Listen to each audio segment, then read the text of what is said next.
নমস্কার। আজকে একটা খুব গুরুত্বপূর্ণ বিষয় নিয়ে ডিসকাস করব। এখন দেখা যায় যে অনেক স্টুডেন্টরাই মানে মাধ্যমিক পাশ হয়ে যাচ্ছে বা উচ্চ মাধ্যমিক পাশ করার পরে, গ্র্যাজুয়েশন পাশ করার পরে ইঞ্জিনিয়ারিং, নার্সিং, হোটেল ম্যানেজমেন্ট এই সমস্ত লাইনগুলো ছেড়ে দিয়ে এখন অনেকেই ল পেশার সাথে যুক্ত হতে যাচ্ছে। অবভিয়াসলি এটা একটা নোবেল প্রফেশন, এখানে যুক্ত হওয়াটা খুব বড় জিনিস এবং খুব গর্বের জিনিস।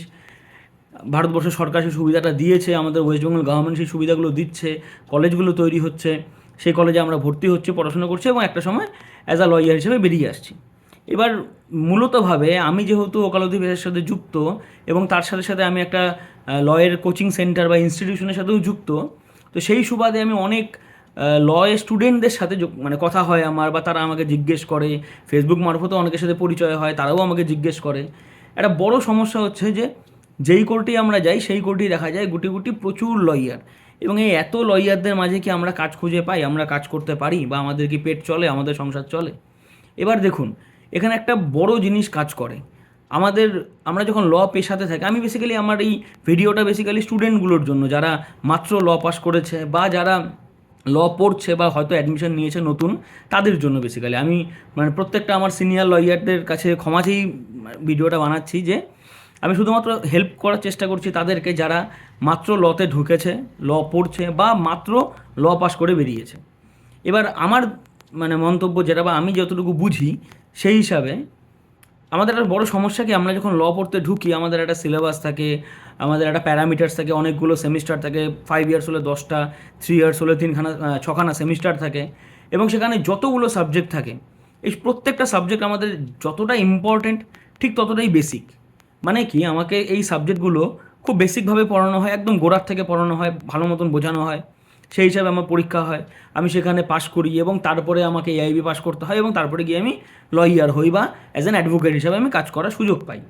কিন্তু সমস্যাটা হচ্ছে আমরা যখন লতে ঢুকি, মানে ফার্স্ট সেমিস্টার থেকেই যখন থাকি, তখনই আমরা যে কোনো বিষয়কে না একটা পজিটিভ ওয়েতে নেওয়ার খালি চেষ্টা করি, যে একটা লয়ের একটা কনসেপ্ট দেখলাম, সেই কনসেপ্টটাকে আমি কনসেপ্টের মতন পড়ে নিলাম, পড়ে নিয়ে আমি বাস ওই আইনটা বুঝে গেলাম, এবার আমি নেক্সট আইনে চলে যাচ্ছি।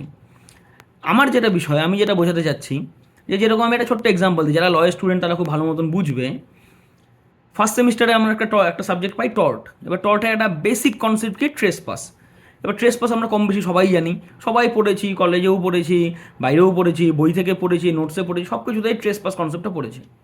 এবার আমার কোশ্চেনটা হচ্ছে, আমি যে ট্রেস পাসটা পড়ছি, ট্রেস পাসটাতে আমি কী পাচ্ছি, মানে what does it mean by trespass, যে একটা অনধিকার প্রবেশ আমরা যেটাকে বলি বেসিক্যালি, যে আমি কারোর পারমিশন ছাড়া কোথাও যদি ঢুকি, that is call trespass. Basic concept. এবার ট্রেসপাসের একটা বিশাল বড় মিনিং আছে, আমরা এত মিনিংয়ে যাচ্ছি না। বেসিক আমি অ্যাজ আ ফার্স্ট সেমিস্টারের ল স্টুডেন্ট হিসাবে আমি ট্রেসপাস সম্বন্ধে এইটুকু বুঝি, যে আমি কারোর বাড়িতে, কারোর জমিতে, কারোর কোনো কিছুতে আমি যদি অনধিকারভাবে প্রবেশ করি তাহলে সেটাকে ট্রেসপাস বলা হচ্ছে। এবার সমস্যাটা হচ্ছে এই যে এটাকে ট্রেসপাস বলা হয় এবং এটা একটা রং, এটা একটা সিভিল রং, এটাকে আমি আগে জানতাম না, আমি আগেও জানতাম। এবার সমস্যাটা কী হচ্ছে, আমি যখন লতে যাচ্ছি, ল পড়ছি, তখন আমি এটাকেই যে আইনি ভাষায় ট্রেসপাস বলে আমি এটুকু জানতে পারছি। সমস্যাটা হচ্ছে যে ট্রেসপাস যদি কেউ করে ফেলে এবং তার উপরে কোনো একটা কেস ফাইল হয়ে যায়, একটা সিভিল কেস ফাইল হয়ে যায়, সেখান থেকে আমি আমার মক্কেলকে বের করবো কী করে, আমাকে এটা চিন্তা করতে হবে। তার মানে কি, আমাকে লটাকে পজিটিভ ওয়েতে অ্যাজ ওয়েল অ্যাজ নেগেটিভ ওয়েতেও নিতে হবে, আমাকে ডিফেন্সটাও চিন্তা করতে হবে। এবার সমস্যাটা কি, আমাকে এই সিলেবাসের মধ্যে ডিফেন্সগুলো নেই, বা যথারীতি যেহেতু আমাকে লটাতে বেসিক জিনিস পড়াচ্ছে, খুব স্বাভাবিক এখানে ডিফেন্সগুলো পড়াবে না। এবং এই স্টুডেন্টগুলো যারা মাত্র পাস করেছে বা যারা ফার্স্ট সেমিস্টার থেকে ছিল, ফার্স্ট সেমিস্টারে আছে বা পড়ছে, তারা কিন্তু এটাকে কোনোদিনও চিন্তাই করে না যে আমি ডিফেন্সটা তো পড়ছিই না। মক্কেলে শুধু আমাকে এটা জিজ্ঞাসা করবে না, হোয়াট ইজ ট্রেস পাস। মক্কেলে এসে আমাকে জিজ্ঞেস করবে যে আমি অমুকের জমিতে ঢুকেছি, দখল করে ফেলেছি, এখন আমি জমিটাকে নিজের কাছে রাখবো কি, যার জমি সে আমার উপর একটা মামলা করে দিয়েছে। এবার আমি কি আমার মক্কেলকে এটা বলবো যে না, আমি তো খুব ভালো মানুষ, আপনি সমাজের একটা খারাপ কাজ করেছেন, আপনি জায়গাটা ছেড়ে দিন? আমি নিশ্চয়ই তা বলবো না। আমি ওনাকে আইনের নানান জিনিস বোঝানোর চেষ্টা করবো যে কীভাবে আপনি যেই জমিটা দখল করেছেন সেটা আপনিই পাওয়ার হকদার।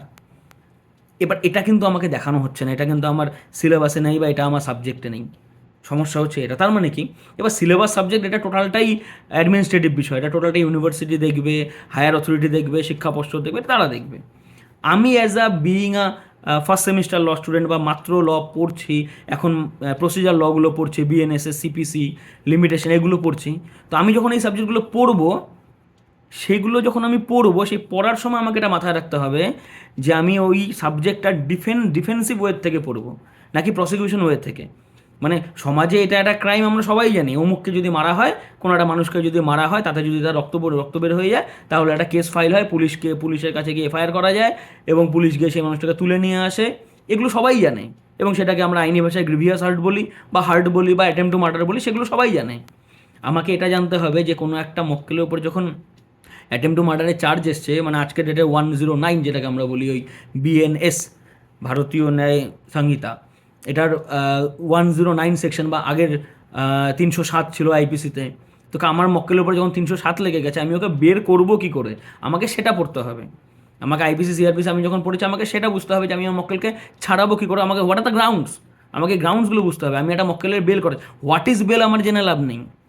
আমি যখন সিআরপিসি পড়ছি, আমার পরীক্ষাও আসছে হোয়াট ইজ বেল, সিলেবাসও আছে হোয়াট ইজ বেল, অ্যাডমিনিস্ট্রেটিভভাবে এই সাবজেক্টগুলো তো আছে হোয়াট ইজ বেল, ঠিক আছে বুঝতে পারছি। কিন্তু আমি অ্যাজ আ ল স্টুডেন্ট আমি হোয়াট ইজ বেল তো পড়বো আমার পরীক্ষার জন্য। তার সাথে সাথে আমাকে এটাও বুঝতে হবে যে আমি যখন আমার মক্কেলের হয়ে বেল চাইবো কোর্টের কাছে, আমি কোন গ্রাউন্ডগুলো তুললে কোর্ট আমাকে বেল দেবে।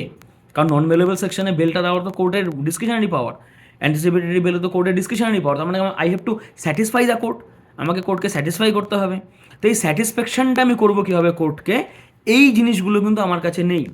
এবং সমস্যা হচ্ছে এই জিনিসগুলো আমাকে কেউ বলছেও না যে এই জিনিসগুলোকে এখন থেকেই বুঝতে হবে।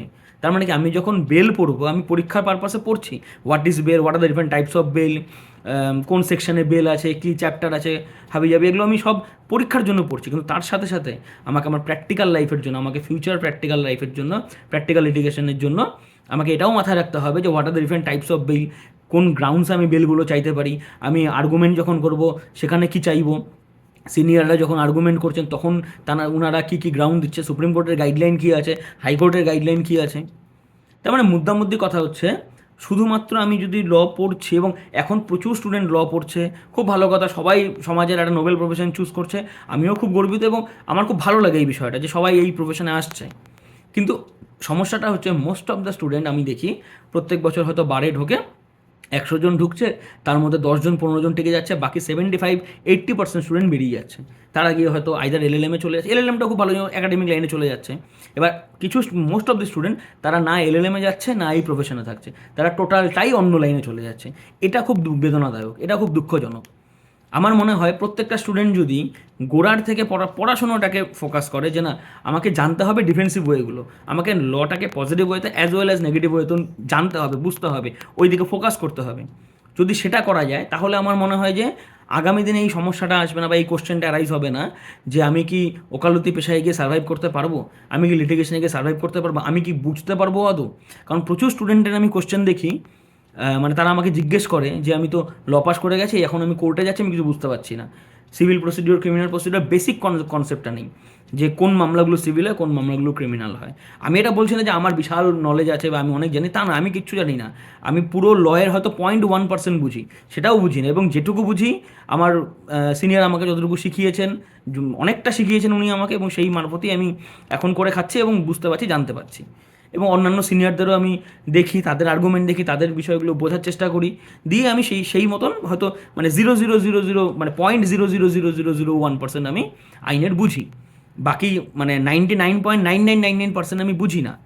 কিন্তু সমস্যা হচ্ছে যে আমি বেসিক এইটুকু তো বুঝি যে কোনটা সিভিল মামলা কোনটা ক্রিমিনাল মামলা, অ্যাটলিস্ট সিভিল মামলার প্রসিজার কী, কীভাবে হচ্ছে, সিপিসি কীভাবে অ্যাড হচ্ছে, তার মধ্যে লিমিটেশন অ্যাক্ট কীভাবে এটা ঢুকছে, সিআরপিসিতে মানে ক্রিমিনালতে এখন বিএনএসএস আছে, বিএনএসএসগুলো কীভাবে ডিল হচ্ছে, তার মধ্যে এই এভিডেন্সটা কীভাবে ঢুকছে। এখন সবাই বলে ইলেকট্রনিক এভিডেন্স এরকম হয়ে গেছে, ওরকম হয়ে গেছে। আরে বাবা, আমাকে জানতে তো হবে ইএফআইআর, একটা বেসিক কনসেপ্ট মানুষ জানে না। প্রচুর মানুষ দেখা যায়, প্রচুর স্টুডেন্ট দেখা যায় জানে না। ইভেন ক্রিমিনালটা তো তাও তারা বুঝতে পারে যে ঠিক আছে চলো একটু সিনেমা দেখছে, সিনেমাতেও অনেক ক্রিমিনাল ল নিয়ে অনেক সিনেমা তৈরি হয়, ওয়েব সিরিজ তৈরি হয়, সেগুলো দেখে তারা মোটামুটি একটা আয়ত্তে আনে যে ও আচ্ছা ক্রিমিনালটা এরকম এরকম হয়। সিভিলের তো কিছুই বুঝতে পারে না তারা, যারা মামলা কীভাবে ফাইল হচ্ছে, ডাব্লিউএস কীভাবে লিখতে হয়, কীভাবে প্যারামিটার আছে তার, কাউন্টার ক্লেম কী জিনিস, সেট অফ কী জিনিস, ক্যাভিয়েট কী জিনিস, এগুলোর বিন্দুমাত্র নলেজ নেই। এবং সবার মাথায় ওই একটাই কনসেপ্ট কি, আমি ল পাস করার পরে 10 বছর আমার সিনিয়রের সঙ্গে থাকবো এবং সিনিয়র আমাকে সব কিছু শিখিয়ে দেবে।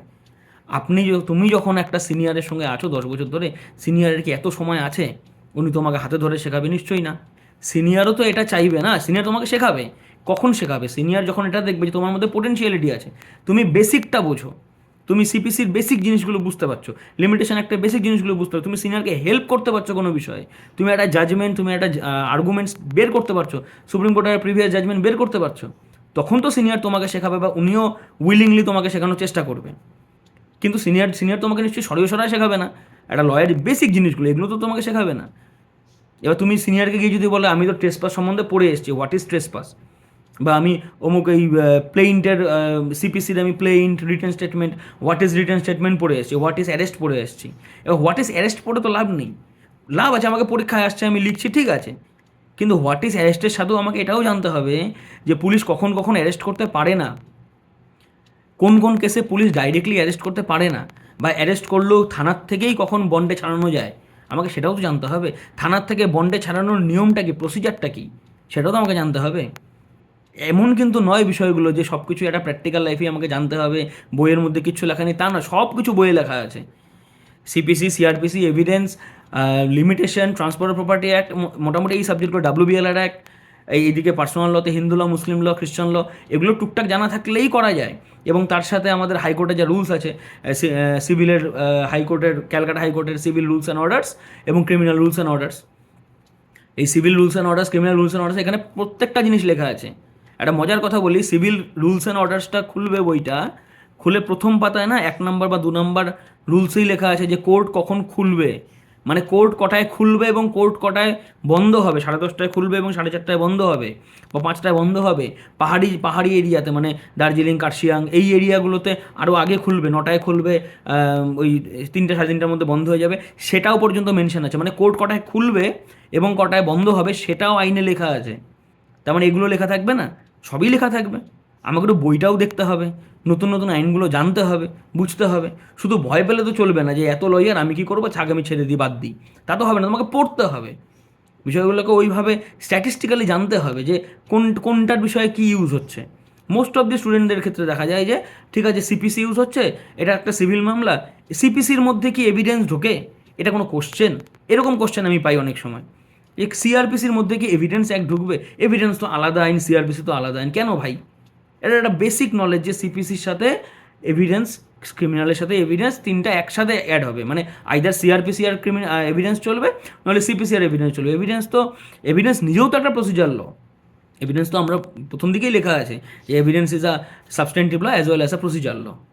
তো আমার মানে এই ভিডিওটা বানানোর বেসিক মুদ্রা কারণ হচ্ছে এটা যে এত ভয় পাওয়ার কিছু নেই। আইদার তুমি ফার্স্ট সেমিস্টারে আছো, বা তোমার ল কন্টিনিউ হচ্ছে, বা তুমি হয়তো এআইবির জন্য প্রিপারেশন নিচ্ছ মাত্র পাস করলে, বা হয়তো রিসেন্টলি এআইবি পাস করে এসছো, কোর্টে প্র্যাকটিস শুরু করেছো কোনো সিনিয়রের আন্ডারে, সব ঠিক আছে। কিন্তু তার সাথে আমার সিনিয়রও আমাকে যেটা বলেছে, প্রচুর বলেছে, মার দিয়ে দিয়ে বলেছে, গালি দিয়ে দিয়ে বলেছে যে পড়তে হবে, পড়াশোনাটা করতে হবে, তুমি যাই করছো না কেন।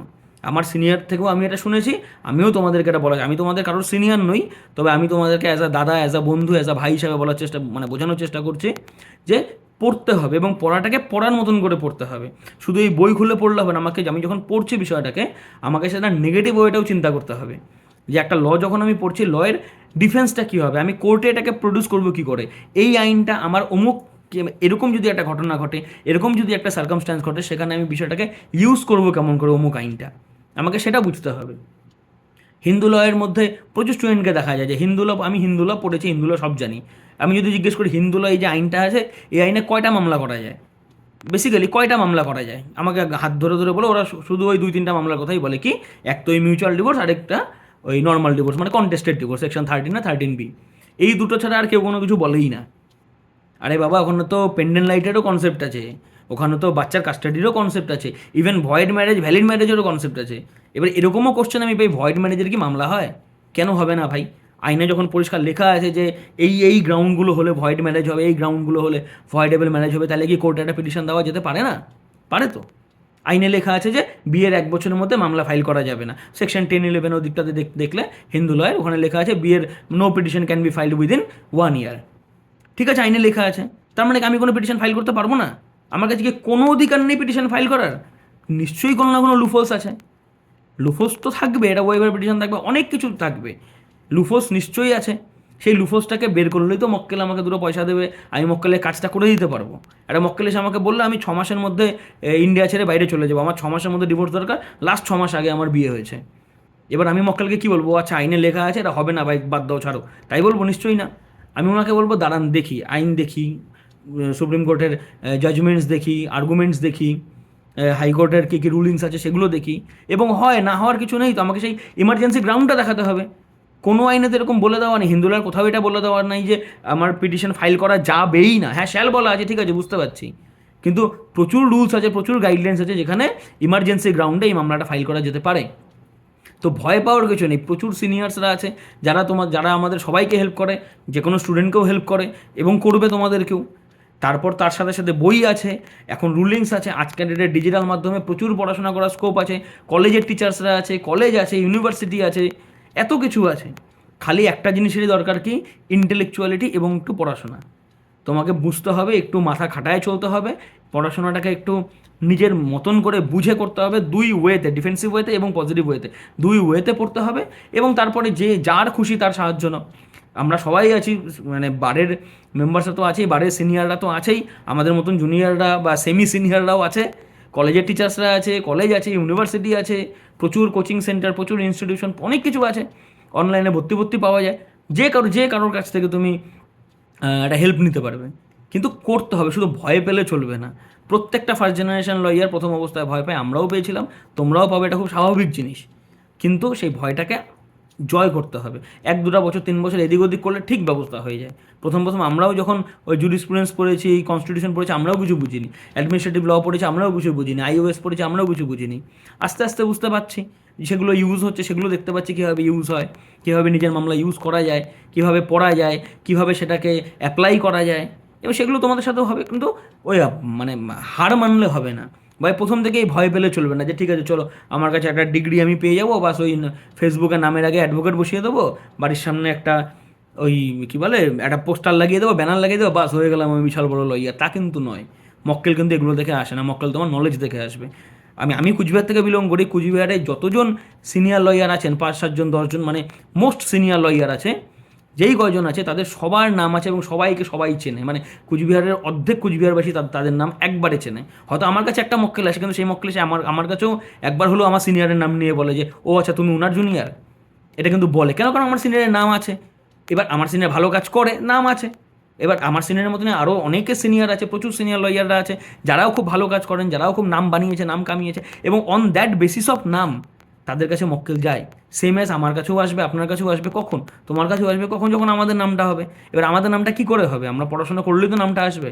আমাদের সিনিয়ররাও পড়াশোনা করেছে, আমাদের যে কোনো ডিস্ট্রিক্টে যত টপমোস্ট সিনিয়র লয়াররা থাকে তারা প্রচুর পড়াশোনা একটা সময় করেছে, প্রচুর খাটাখাটনি করেছে, হার্ডওয়ার্ক করেছে, জন্যই আজকে তাদের নাম। আমরাও যদি আজকের থেকে করি, এখন থেকে করি, আমাদেরও নাম হবে, আজকে না হোক কালকে। এটা খুব স্বাভাবিক জিনিস। দেয়ার ইজ নো শর্টকাট, এটা আমাকে মাথায় রাখতে হবে, এবং ওই ভয়ে পেলে চলবে না। জো ডর গেয়া সো ঘর গেয়া। থাকতে হবে, যুদ্ধ করতে হবে, এবং একটা সময় ঠিক হবে। ধন্যবাদ।